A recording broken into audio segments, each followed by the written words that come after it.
Hello friends, இன்றைக்கான வீடியோவில் பார்த்தீங்கன்னா கேரட் அல்வா தாங்க பார்க்க போகிறோம். இந்த கேரட் அல்வாவில் வந்து நான் நார்மல் மில்க் சேர்க்காம இதில் நான் சோயா மில்க் சேர்த்து ஆட் பண்ணியிருக்கிறேன். இதில் வந்து நான் மினரல் சுகர் வந்து ஆட் பண்ணிக்கிறேன். ஹெல்த்தியான இந்த கேரட் அல்வா எப்படி செய்யலாம்னு பார்க்கலாம்.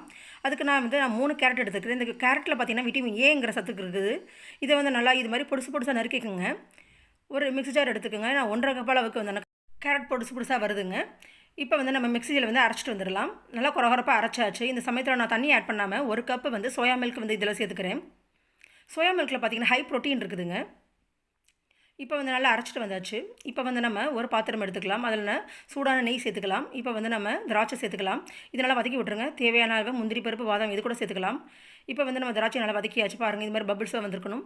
இது வந்து தட்டிலுக்கு சேஞ்ச் பண்ணியாச்சு. இப்போ வந்து அதே பாத்திரத்தில் நெய் சேர்த்துக்கலாம். இதில் வந்து நான் அரைச்சி வச்ச கேரட் விழுதுகளை சேர்த்துக்கலாம். இது வந்து ஒரு மூடி போட்டு மூடி வச்சுருங்க. பச்சை வாசனை போகிற அளவுக்கு நல்லா பொங்க விடுங்க. அவ்வளோதான். இந்த ஸ்டேஜில் வந்து நம்ம சக்கரை ஆட் பண்ணிக்கலாம். பாருங்கள், நான் 1 கப் வந்து மினரல் சுகர் வந்து சேர்த்துருக்கிறேன். நார்மல் ஒயிட் சுகரோட இந்த மினரல் சுகர் சேர்க்குறேங்க, உடம்புக்கு நல்லது. இதில் நான் வந்து ஏலக்காய் துருவலையும் சேர்த்துக்கிறேன்.